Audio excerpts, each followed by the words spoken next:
Sicily, 1943. The campaign is not concluded, it is paused, suspended between decisions. Dust still hangs in the air where long columns of vehicles have passed. Roads are crowded with supply convoys, exhausted personnel, engineers, and captives uncertain whether the conflict has moved beyond them or will return. The operation appears successful on reports, yet the ground reality remains unresolved. German formations withdraw in pieces rather than in disorder. Italian resistance fades unevenly. Nothing here feels final.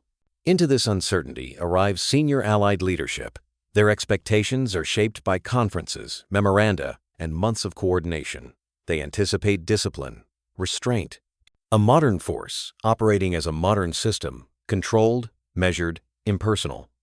This is a campaign of logistics, air coordination, and timing. Individual expression is meant to remain secondary. Excess, at this level, is viewed with caution. As the convoy approaches the forward area, officers assemble instinctively adjusting helmets, straightening uniforms, preparing for inspection. What they expect to encounter is quiet efficiency. What appears instead interrupts that expectation. A figure steps forward into the Sicilian dust. His boots are polished, catching the light. His helmet appears untouched by the surrounding conditions. At his sides, distinctive sidearms are worn openly and deliberately. His posture is rigid, carefully composed, less like a commander shaped by the terrain and more like a figure designed to be noticed. The contrast is immediate. This is not the image typically associated with modern operations. Around him, the environment tells another story. Personnel rest beside vehicles. Maps are revised repeatedly with uncertain lines. Radios carry partial information. Nothing here is refined. Nothing is ceremonial. The demands of the campaign have reduced everything to function. And yet, here stands a senior officer whose appearance seems to follow a different logic. The silence that follows is not formal. It is observant. Glances move quickly from uniform to posture, from detail to expression. No one speaks at first, but assessment begins immediately. This presentation feels unusual.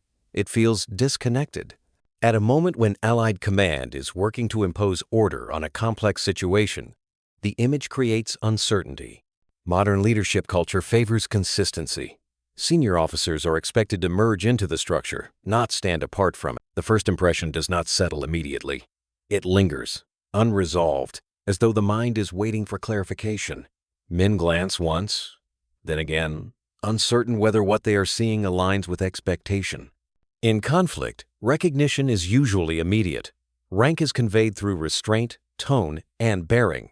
Here, recognition pauses. The image resists easy interpretation. As the group advances, quiet exchanges begin not openly, not improperly, but instinctively. Low voices trail the movement like a background hum. Is that truly him? Is this the officer so often discussed? The questions are not meant for public answers. They arise because certainty has not yet formed. The figure does not match the internal image many senior officers carry. His appearance feels heightened, almost stylized, as though carefully arranged rather than shaped by circumstance. The polished helmet, the sidearms worn with intention, the composed posture, each detail draws attention. Together, they create an impression that feels unusual. This is not the appearance typically associated with leadership in a campaign defined by coordination and endurance. To several observers, the effect feels uncomfortably close to exaggeration. Modern operations have reduced outward display for practical reasons. Efficiency favors simplicity. Authority now moves through communication networks and planning tables rather than visible symbols. Senior command is expected to represent the structure, not the individual. Against that standard, this presentation feels misaligned with prevailing norms. Appearances matter at this level because they circulate quickly. An impression can travel faster than an explanation.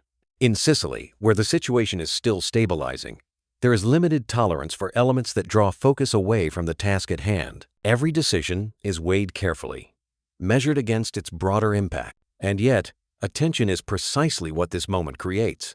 Senior officers pause, not noticeably, but perceptibly.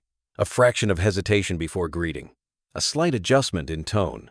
It is the pause of men recalibrating expectations in real time. Authority, which normally establishes itself without effort, briefly searches for balance. No challenge is voiced. None is required. Assessment has already begun. The concern is not personal, it is structural. If this is the image presented at the highest level, what does it communicate downward, to partner commands, to observers beyond the immediate setting? Large-scale, long before he enters the room, accounts of him arrive first. They move faster than formal directives and linger longer than written summaries. Within the Allied command structure, his name already carries context, passed from headquarters to field offices, shaped by memory, repetition, and selective emphasis. By the time he appears in Sicily, few officers encounter him without preconception. Most are meeting an established reputation. That reputation is complex. It is often described through contrast. Capable, yet unpredictable. Decisive, yet unconventional. A commander whose results arrive at a pace that challenges planning cycles. Operations move quickly, sometimes faster than staff processes are prepared to record. In a system that prioritizes coordination over improvisation, this alone introduces uncertainty. There are also accounts of demanding standards and firm expectations. Stories of direct language and limited tolerance for delay circulate quietly. Some interpret this as a continuation of earlier leadership traditions. Others view it as tension with evolving command norms. In an organization working to standardize itself across vast distances, such differences are not easily resolved. Systems can be adjusted. Styles are less flexible. Debate follows closely behind, not because of failure, but because of friction. His career includes moments where success intersects awkwardly with procedure. Advances occur ahead of timelines.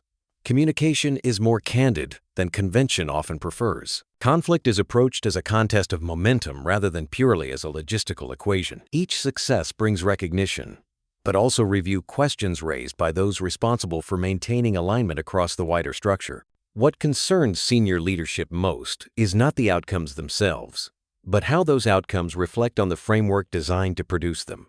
Rapid success can challenge established processes. It can highlight hesitation, expose delay, and complicate consensus. When individual initiative delivers results that systems struggle to anticipate, it invites reevaluation of assumptions about control and coordination. By the time he stands before Allied leadership in Sicily, these impressions are already in place. The polished helmet and distinctive sidearms are not seen in isolation. They are interpreted through accumulated context. The visual reinforces what has already been discussed. The image aligns with expectation. To many observers, this confirms what they have heard. The uniform no longer appears merely distinctive, it appears representative. The composed posture is read as confidence. The deliberate presentation is interpreted as intention. Elements that might otherwise be dismissed as personal preference are instead absorbed into an George S. Patton does not appear this way by chance.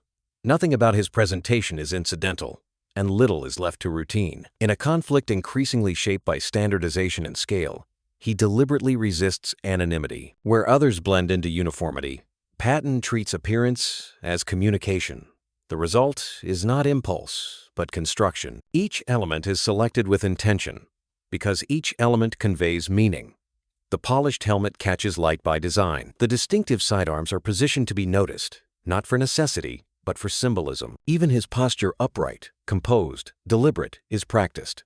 This is not theatrical costume. It is a visual language, expressed without speech. Patton understands symbolism more instinctively than documentation. He recognizes that reports explain actions after they occur, but symbols influence perception before movement begins. In an environment defined by uncertainty, he believes clarity must be established early. Soldiers do not operate as calculations alone. They respond to belief and expectation. His spoken orders follow the same principle: clear, direct, unambiguous. He avoids abstraction, preferring decisiveness even when information is incomplete. Instructions are framed as conclusions rather than options. This is not disregard for complexity, but a determination to prevent delay. In his view, uncertainty at the point of decision carries its own cost. At the center of Patton's thinking is a simple idea. Long before engagement, individuals measure themselves against what they believe lies ahead. Confidence, once established, sustains momentum. Doute, once introduced, spreads quickly.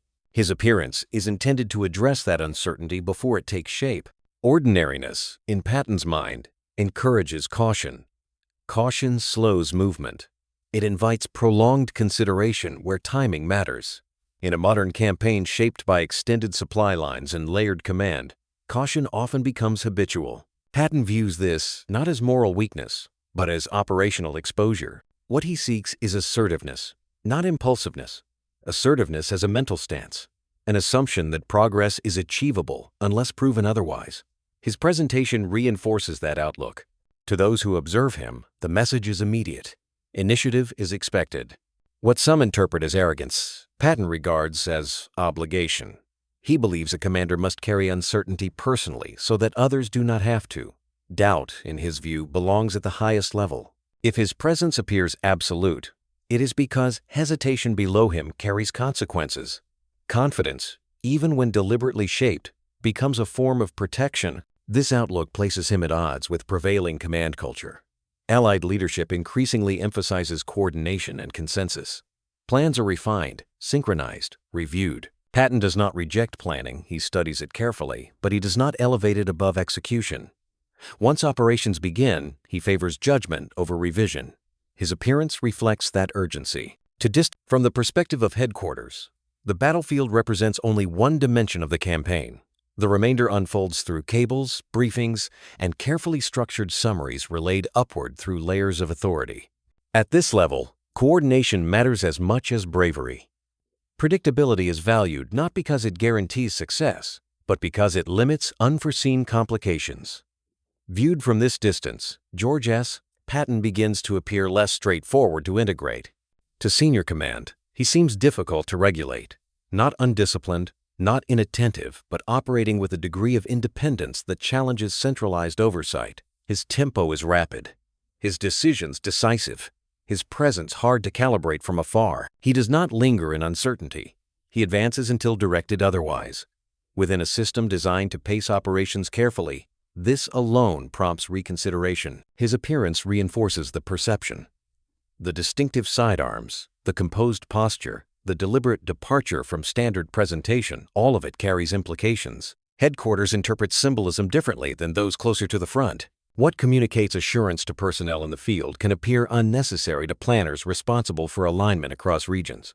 The same clarity that steadies action locally complicates coordination at scale. At senior levels, broader implications take precedence.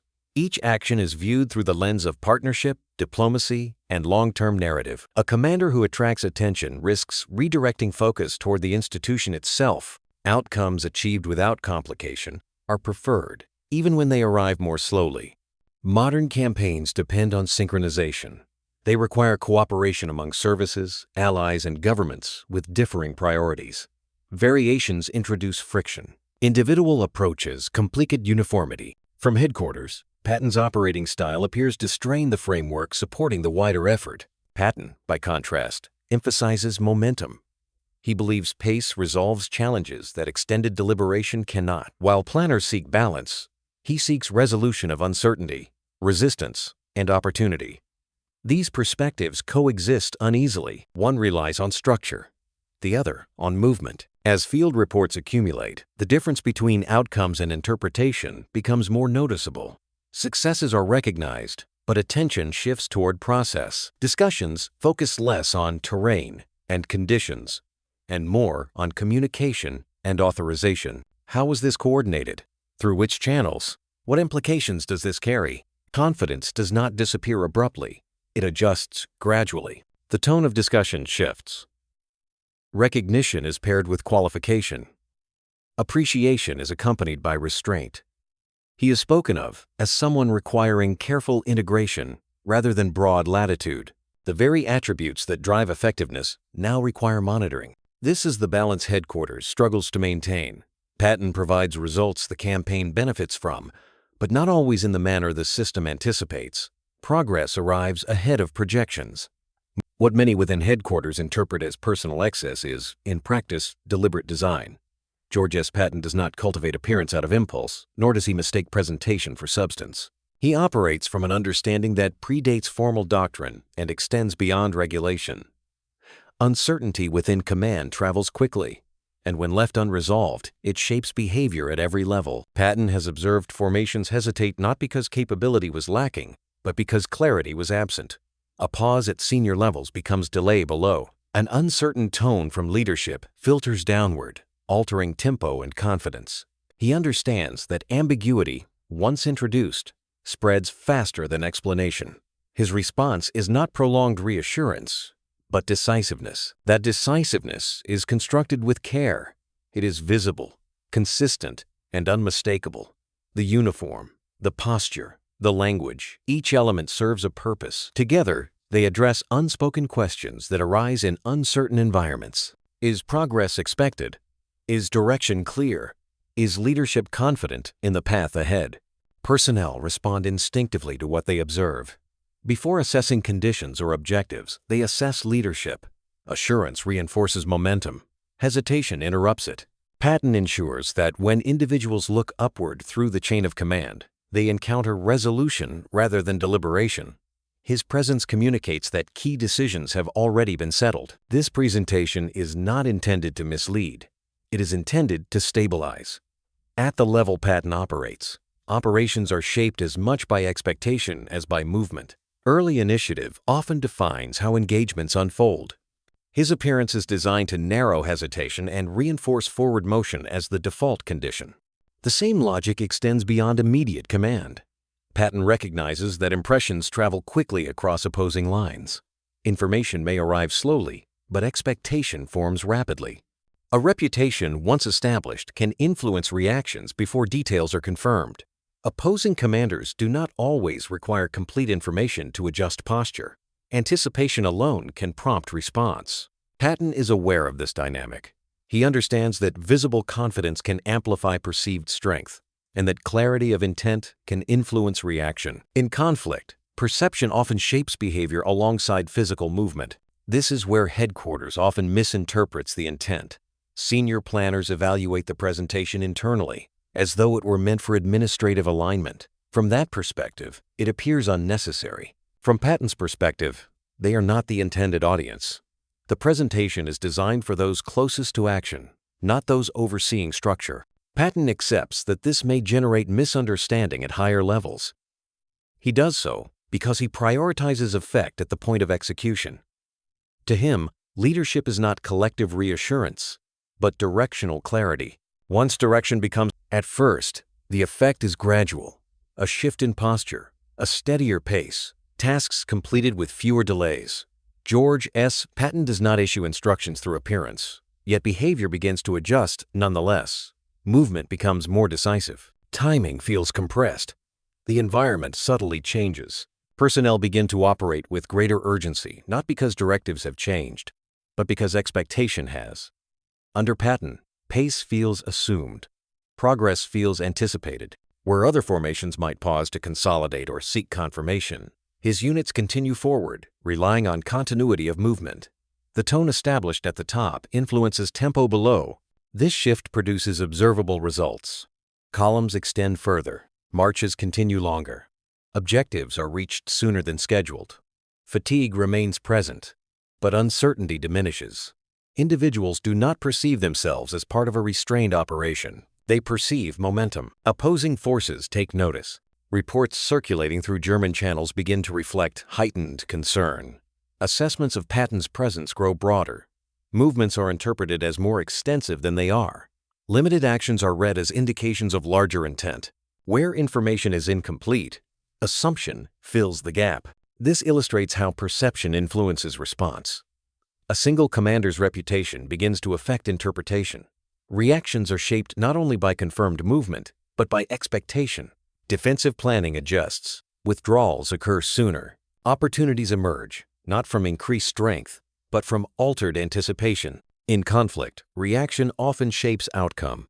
Yet perception operates in multiple directions. As Patton's reputation expands outward, it also travels upward. The same field reports that complicate enemy planning introduce concern among Allied leadership. Movement appears rapid. Engagements seem loosely synchronized. The presentation that sustains tempo below introduces unease above. From headquarters, the situation begins to appear increasingly complex. Success is acknowledged, but its progression feels difficult to anticipate. Patton's presence is no longer confined to his immediate command. It influences opposing interpretation, Allied coordination, and broader assessment simultaneously. the image takes on a life beyond its original purpose. What began as a reinforcing element becomes an additional variable. Opposing commanders assume Patton's involvement widely. Allied planners prepare for it cautiously. Both responses are shaped less by directive than by expectation. The operational environment now includes perception as an active factor. This introduces strain where clarity is desired. Coordination discussions become more deliberate. Timelines are revisited. Operational boundaries receive renewed emphasis. The same speed that unsettles opposition complicates alignment among partners. Progress generates inquiry rather than resolution. Questions arise quietly but persistently. Patton continues advancing, but oversight increases. Reports receive closer examination. Decisions are reviewed with greater attention. Trust built on outcome now shares space with concern over implication. Achievement alone no longer settles discussion. This is the consequence of visibility. Once a presentation proves effective, it draws scrutiny. Once scrutiny intensifies, structure follows. Patton has influenced behavior not only among those closest to action, but within the system responsible for direction. The campaign now extends beyond terrain. It exists in briefings, summaries, and interpretation. Each movement carries added significance. Each success introduces pressure. And pressure, in modern conflict, rarely remains localized. As perception continues to influence events, the underlying question shifts quietly, but away from the field, the presentation changes. The uniform remains the same, the sidearms unchanged, but the atmosphere shifts. In closed meetings, the posture eases. The voice lowers. The emphasis moves from presence to process. Certainty does not disappear, it becomes measured. When George S. Patton speaks in these settings, it is without emphasis or display. His tone is calm, analytical. There is no heightened language, no urgency for effect. Discussion centers on routes, timing, and mass. Rivers are assessed by crossing rates, roads by load tolerance, distances by hours and fuel expenditure. This is not rhetoric, it is calculation. Patton's understanding of maneuver is methodical. He reduces the operational environment into interdependent movements and evaluates how they interact under constraint. He considers not only where formations are positioned, but where they will arrive when decisions take effect. Time, to him, functions as terrain. Speed is not impulse, it is structure. Logistics command equal attention. Supply flow, maintenance cycles, transport, resilience, all are examined closely. He recognizes how quickly limitations convert progress into exposure. He plans for fatigue, for repair intervals, for the point at which momentum must be sustained or adjusted. His planning does not ignore constraint. It incorporates it. Those present in these discussions often leave thoughtful. The commander they encounter differs from the figure described in reports. There is no evidence of haste, no dismissal of complexity. Instead, there is focus, quiet, deliberate, and thorough. The outward presentation seen at the front is absent, replaced by something more restrained. The contrast is striking. Beyond these rooms, the public image persists. Communications continue to reference the assertive commander, the visible presence, the rapid movement. Within, planners and staff officers engage with someone deeply attuned to the mechanics of modern operations. The difference is difficult to reconcile. Rather than reassuring headquarters, the contrast introduces uncertainty. Systems rely on consistency. Over time, attention begins to shift. Results continue to arrive, but they are increasingly accompanied by interpretation. Reports are no longer reviewed solely for outcome. They are examined for implication, tone, and potential ripple effect.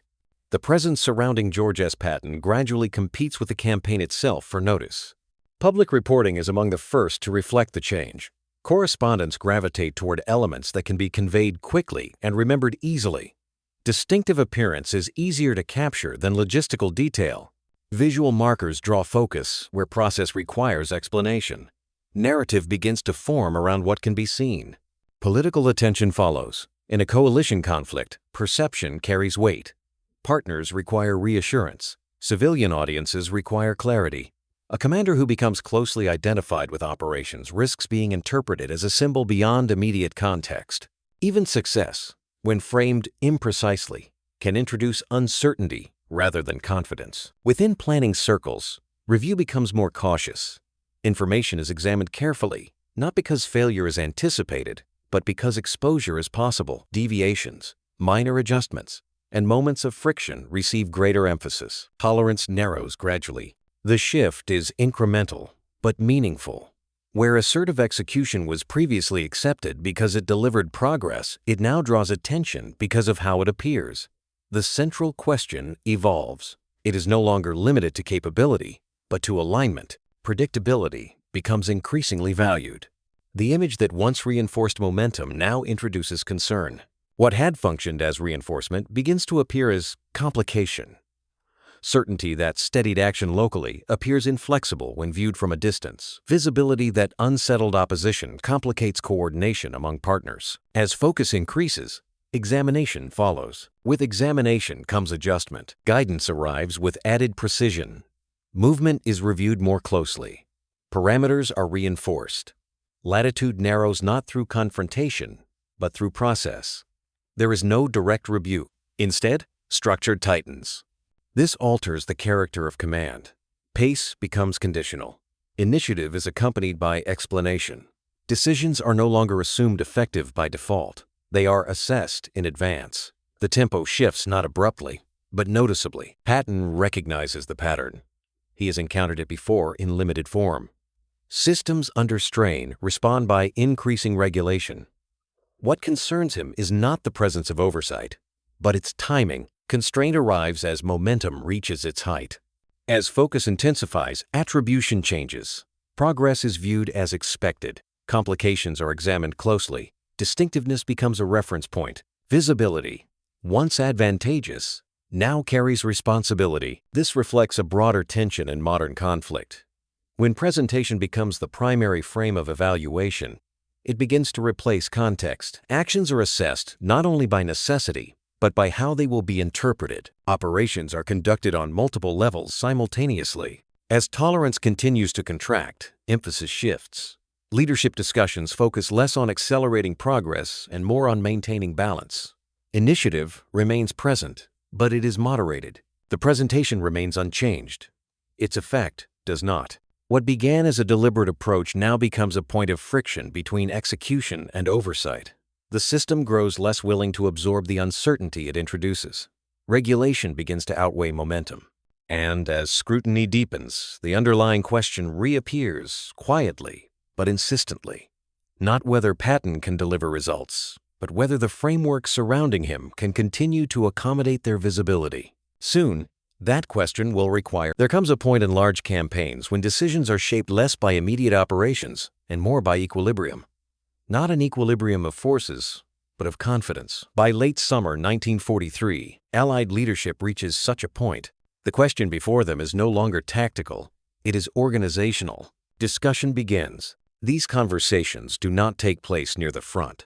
They unfold far from movement and dust, guided by written assessments and careful phrasing. No one disputes the record of George S. Patton. His formations advance with energy.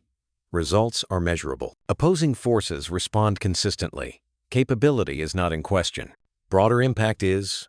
The conflict carries vulnerabilities that do not appear on operational charts. Partnerships must be maintained. Civilian leadership requires reassurance. Public understanding must remain steady. Actions taken by senior commanders resonate beyond the field, shaped by interpretation as much as outcome.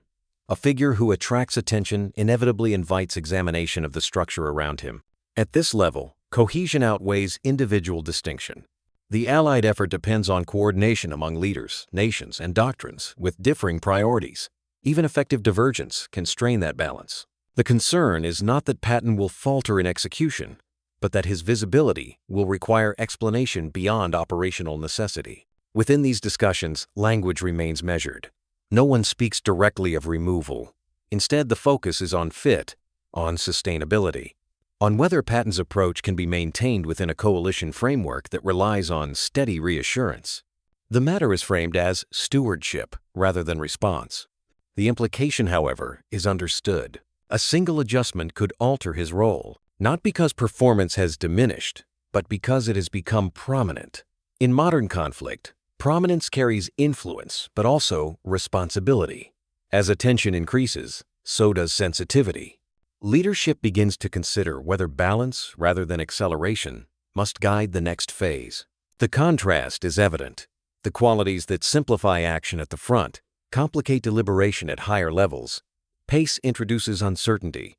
Certainty invites concern. What clarifies engagement on the ground complicates alignment elsewhere. Process slows at a bureaucratic threshold. Drafts circulate, then are refined. Recommendations are outlined, then deferred.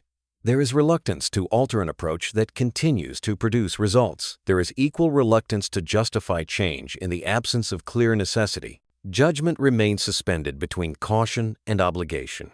Operations continue. Orders move forward. Yet alongside movement, deliberation persists. Patton remains in position, but the context around him shifts. Oversight increases gradually, measured rather than announced. Those closest to the decision understand the balance involved, reduces latitude, and momentum may adjust. Leave it unchanged, and broader considerations may intensify. The choice is not between success and failure, but between different forms of risk. This becomes the quiet inflection point. No statement is issued, no directive is made public, but the relationship between Patton and senior leadership changes. He is no longer viewed solely through outcomes. He is now considered within a wider framework. Evaluation, once initiated, rarely dissolves. It persists. As discussion continues, one conclusion becomes unavoidable. Regardless of immediate action, the terms have changed. Results alone will no longer define judgment. Soon, in the end, the argument against removal is not theoretical. It is practical. Progress is visible. Maps reflect movement where resistance had been expected. Timelines compress rather than extend. Opposing forces respond with adjustment rather than cohesion. Whatever George S. Patton represents, the outcomes are clear. Personnel respond to his leadership with consistency. This confidence is evident in movement and tempo, in the acceptance of difficulty as routine, and in the willingness to continue forward under strain. Units do not hesitate, waiting for ideal conditions. They operate with expectation. Removing Patton during an active campaign would risk disrupting that confidence at a critical moment. Opposing command reactions also reflect the effect. Assessments shift. Defensive measures adjust rapidly. Resources are repositioned in anticipation of actions that may or may not materialize. Response occurs as much to expectation as to confirmation. In conflict, such reaction carries significance.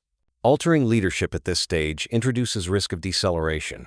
Not abrupt reversal, but gradual adjustment. Momentum could soften.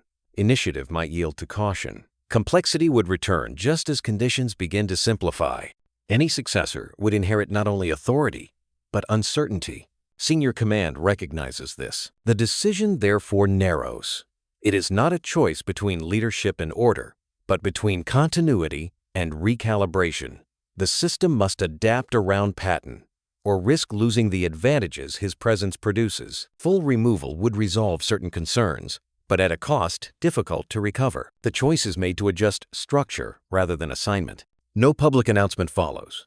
Instead, changes emerge through process. Oversight increases incrementally. Communication pathways become more defined. Operational parameters receive greater emphasis. Patton remains in command, but the scope within which he operates is refined. He continues forward, but within clearer bounds. Movements now receive closer attention. Reporting expectations expand. Variations prompt review. Progress remains valued, provided it aligns with established frameworks. Authority is maintained, but accompanied by guidance. This balance satisfies neither perspective completely. Central leadership achieves greater assurance, though at some cost to pace. Patton retains position, though with reduced discretion. Momentum continues, but its character evolves. Patton recognizes the adjustment immediately. He does not challenge it openly. He understands organizational response well enough to anticipate its form. Constraint applied quietly is intended to be absorbed. Open resistance would reinforce existing concerns. Instead, he adapts. He continues to lead decisively, but within narrower margins. Decisions are weighed against structure as well as opportunity. The outward presentation remains, but its influence is moderated. The stabilizing effect persists, though it no longer defines tempo independently. This is the kind of turning point that rarely appears in summaries. Not a confrontation, not a declaration, but a recalibration. Leadership is not removed, but restructured. Effectiveness is retained, but shaped. The system reasserts itself without open conflict. Opération procède. Yet something essential has changed. Patton is no longer solely responsible for defining the limits of action. Those limits now emerge from above. The adjustment is not apparent at the front, but it is evident within command. This is the condition under which he continues. As the campaign advances, a quiet consideration emerges not in briefing rooms, but in the space between intent and execution. How much of Patton's effectiveness was rooted in freedom, and how much remains under structure? The answer will not appear immediately. It will reveal itself gradually measured, not only by progress achieved, but by opportunities that no longer present them. Patton recognizes the change before it is formally communicated. There is no announcement, no warning. The shift is conveyed through tone, pacing, and the careful wording of messages that once arrived without limitation. He perceives that influence, once a tool, now carries new boundaries. What once enhanced effectiveness now requires navigation. Operational freedom narrows subtly. Orders continue, but with clearer parameters. Movements are permitted within defined channels. Initiative remains valued, but must be anticipated and coordinated. The scope of action available to him becomes more structured than the campaign he observes unfolding. Decisions are no longer assumed. They are reviewed before execution. Clarifications are requested more frequently. Reports require additional context. The forward momentum that once depended on instinct now incorporates oversight at every stage. Timing, once a distinct advantage, is now subject to observation. This monitoring is measured, framed as coordination rather than restriction. Yet Patton perceives the effect. He understands the time required for approval, the way hesitation propagates across units. The tempo he once managed with ease now encounters structural friction. The effect continues for soldiers. They respond to his certainty. Movement retains its steadiness. Confidence remains visible. The presence that guided them continues to reassure. But from above, interpretation shifts. Where troops see assurance, command observes constraint. Where soldiers perceive resolve, planners note potential risk. The shared understanding that once aligned execution and confidence now exhibits tension. Distance introduit ce subtle divergence. Patton adjusts, accepting the adjustment as part of operational reality. He tempers his actions, aligning judgment with oversight. Progress is maintained, though opportunities for rapid exploitation appear less frequently. Decisions that once required immediate action now involve consultation, with momentum modulated by timing. He does not dramatize these changes internally. He understands that systems operate to maintain continuity. The concern is not personal limitation, but operational efficiency. Delay, he recognizes, carries costs distinct from error. Too tight control introduces its own complexities. Yet he also understands restraint. Open challenge would amplify oversight further. He operates within these boundaries, preserving influence even as his edge is moderated. The irony is evident. The presentation that once accelerated action now defines its scope. The effect that carried progress forward also sets limits. Patton himself remains constant. It is the context of his authority that has shifted. In modern conflict, the consequences of misinterpretation are subtle but real. They appear in tempo, in opportunities that no longer arise, in actions completed but not fully leveraged. Patton senses these effects quietly, decision by decision. The system has absorbed him without fully integrating him. As the campaign progresses, one principle emerges clearly. The evaluation is no longer simply whether Patton can achieve results. It is whether his effectiveness can be maintained under newly defined constraints. The answer will not come from a single order or directive. It will emerge gradually through actions that now proceed with structure, not through the moments that once defined initiative. Patton continues to achieve results. Maps reflect progress. Resistance diminishes where pressure is applied. Towns change hands, routes open, formations adjust. On paper, success remains intact. Yet its character has changed. Victories arrive, measured and acceptable but within boundaries. Opportunities continue to emerge. A gap opens unexpectedly. A flank shows vulnerability. Withdrawals occur sooner than anticipated. These moments are fleeting, demanding timely response. Under Patton's earlier command, They might have been exploited instantly, transformed into momentum before the enemy could recover. Now, those moments are moderated.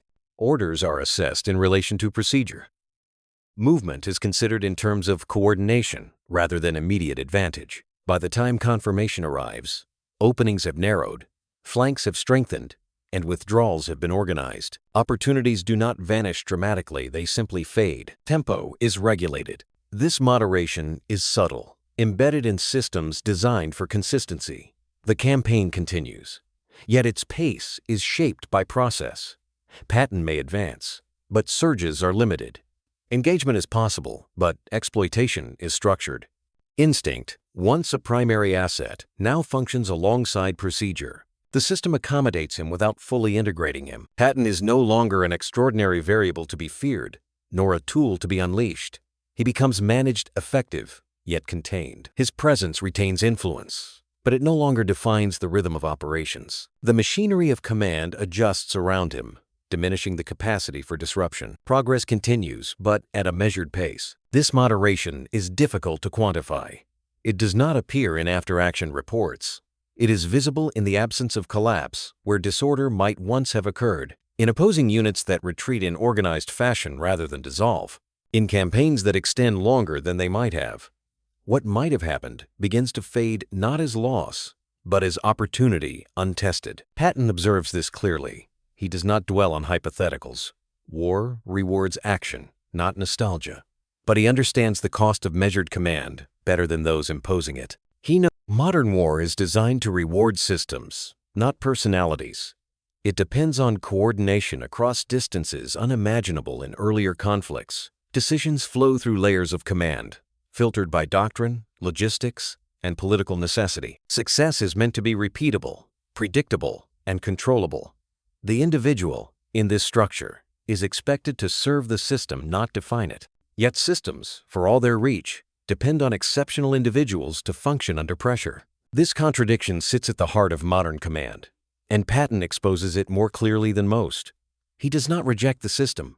He operates within it, studies it, and exploits its strengths. But he also moves faster than it is designed to move. He sees opportunities before they can be processed. He acts where others coordinate. For this, he is too effective to ignore. Patton's presence delivers results that the system cannot generate on its own. Momentum appears where planning predicts friction. Enemy cohesion breaks sooner than expected. Soldiers accept risk more readily. These effects are real, measurable, and deeply inconvenient. They demonstrate what the system lacks, even as they depend on it. At the same time, Patton is too dangerous to trust completely. Not because he is disloyal or reckless, but because he introduces uncertainty into a structure built to minimize it. His speed complicates synchronization. His visibility attracts scrutiny. His success forces explanation. In a coalition war, where unity must be maintained across political and national boundaries, unpredictability carries weight. And so the system responds in the only way it knows how. Control wins. It does not win dramatically or decisively.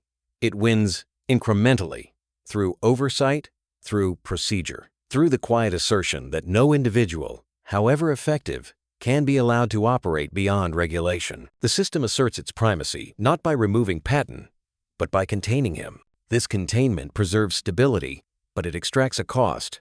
Speed pays the price. Speed in Patton's war is not recklessness. It is the collapse of options for the enemy. It is the denial of recovery. When speed is regulated, the enemy regains coherence.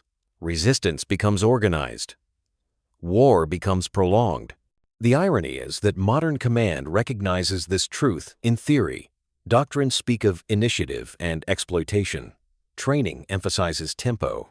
Yet when faced with a commander who embodies these principles too fully, the system recoils. It prefers controlled progress to accelerated uncertainty. Patton becomes the proof of the system's limits. He is neither rejected nor embraced. He is absorbed, reshaped, and restrained. His presence improves outcomes, but his full potential remains unrealized. The system functions more smoothly with him in place, but never allows him to redefine how it functions. This is not failure. It is compromise. And compromise, in war, carries consequences that extend beyond the immediate campaign. The lessons absorbed are subtle. That initiative must be balanced. That personality must yield to process.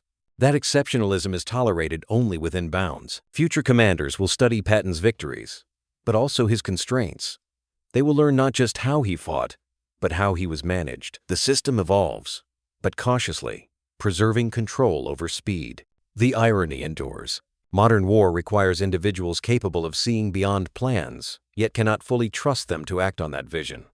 It depends on commanders who can impose belief, yet fears the independence such belief demands. Patton stands at this fault line, too effective to sideline, too disruptive to unleash. Control prevails. The war moves forward, won eventually through mass, coordination, and endurance. Speed contributes, but never dominates. Momentum exists, but rarely runs free. The system delivers victory, but at a measured pace. History often praises this outcome as inevitability. What it rarely asks is what was traded to achieve it. Patton's career during the war does not end in disgrace or triumph. It ends in containment, a living illustration of the limits imposed on brilliance in an age of systems. The irony is not personal, it is structural.